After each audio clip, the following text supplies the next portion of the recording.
Are we in the middle of a financial bubble? And what does this have to do with the stimulus? What does this have to do with the economic recovery? What does this have to do with the massive $1.9 trillion American Rescue Plan and the upcoming potentially $4 trillion, at least $3 trillion Build Back Basic infrastructure plan from the Biden administration? That's what we're going to cover in this video. Hello everyone, welcome back to the Ignition Time channel. On your screen, you'll see a headline from Bloomberg. Yellen and Powell are wary of financial froth while they push for stimulus. Now, I have done another video on our channel talking about the actual unemployment rate, which is closer to 10%, even though the official unemployment rate from the US Bureau of Labor Statistics is at 6.3%. It does not take into consideration misclassified workers.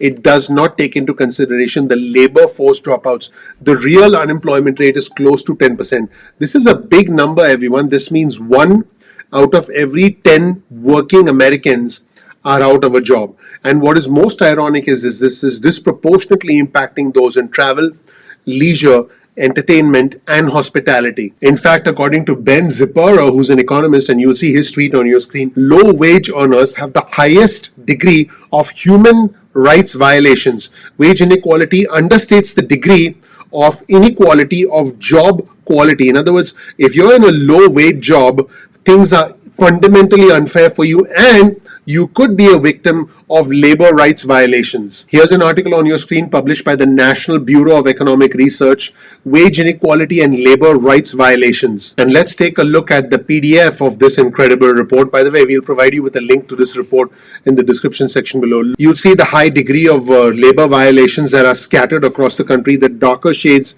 represent a higher degree of labor violations. But take a look at the South, which represents significantly more labor violations associated with low wage jobs. Now, at the time I'm recording this video, Bitcoin has cooled off a little bit.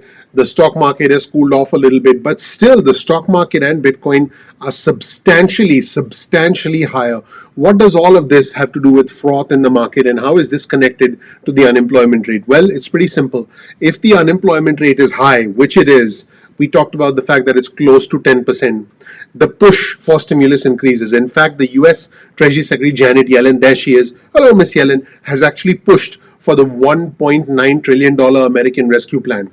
When this American Rescue Plan is passed, which by the way is very likely because the Democrats do have a razor-thin majority in the Senate, and we do expect this bill to pass the House this week. When this bill passes, it's going to further boost the stock market because there's going to be an injection of money into the economy.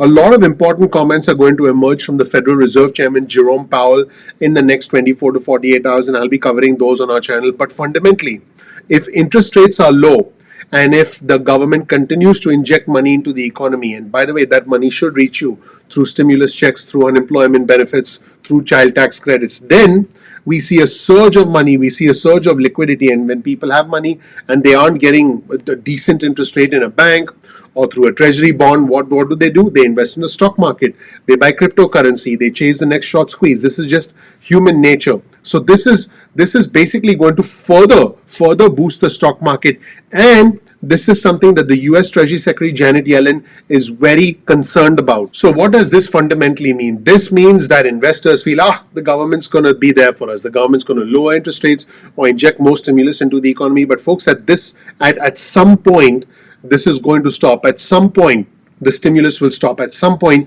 interest rates will go back up. The challenge here is asking the question, is there too much complacency right now? And will further stimulus add further to the complacency? Well, according to a blog post published by the International Monetary Fund officials, Tobias Adrian and Fabio Natalucci, and we'll show you that blog post on your screen right now, they said with investors betting on persistent policy backstop, a sense of complacency appears to be permeating markets. So the bottom line is these two officials are concerned about a large-scale market correction. And I have to tell you that the stimulus is probably going to lead to even more froth in the stock market than there is right now. And the chances of a large-scale market correction are actually increasing by the day. I actually expect a 10, perhaps 15% correction in the stock market sometime within the next month to 5 months. That's my expectation, and I do have cash on the sidelines. Let's take a look at what these officials said. You'll see this headline from their blog post. Financial perils in check for now. Eyes turn to risk of market correction. In fact, one of the noteworthy comments from the article is, while there is now no alternative to continued monetary policy support, in other words, they're saying we need stimulus, it's needed, end of story. There are legitimate concerns about excessive risk taking and market exuberance. What this means is too many people are taking risks. There's too much exuberance in the markets, and at some point things are going to come crashing back down. And here's a big predicament, because the US financial system is different from the financial system of other countries, let's say like the United Kingdom, because the US financial system is fundamentally a looser, it's fundamentally a more open system, which, by the way, makes the US an economy with a higher GDP. In fact, this was a prescription by the International Monetary Fund officials, Adrian and Natalucci. According to this article, by the way, we'll provide you with a link to this article in the description section below so you can check it out. They argue that now is not the time for policymakers to pull back on support for economies still struggling with the pandemic. In other words, they support stimulus. But this is important. Officials should aim to safeguard financial stability via increased supervision and regulation of banks and other financial institutions. Now, you know and I know that Bitcoin is completely unregulated. But banks, let's say Bank of America, for example, are regulated. Now, this is important. The trouble, according to a Princeton University professor, is that the Federal Reserve does not have much authority to help bring that out. What that means is, unlike the Bank of England, for example, in the United Kingdom, the Federal Reserve cannot order a bank like Bank of America to require home buyers to put more money down as collateral when creating new loans. That could be a major problem that we potentially as a country are not prepared for. However, I want to be clear, there are people who think there is no problem. According to former White House chief economist Glenn Hubbard, he said, I would encourage her, meaning Janet Yellen, to think about where there are holes in the financial system. He also said, and this is encouraging as far as Glenn Hubbard is concerned, I don't see a crisis around the corner.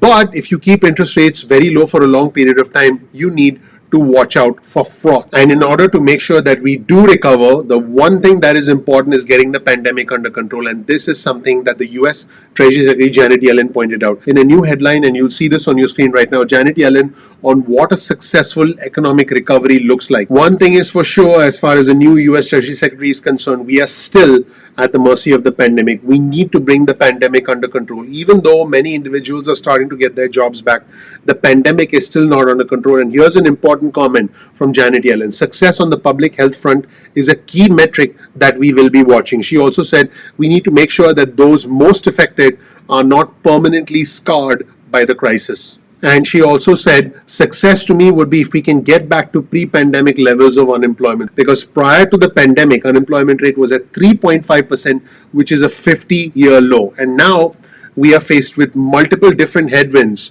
of froth in the financial markets, concerns from the Federal Reserve Chairman and the US Treasury Secretary about excessive froth, while emphasizing the need for more stimulus, which in turn will create more froth. So I do believe that there is going to be more stimulus, but if there is one thing you take away from this video, it is try to save money, because when there is a market correction, you'll have an opportunity to invest in some great stocks if you're into the stock market.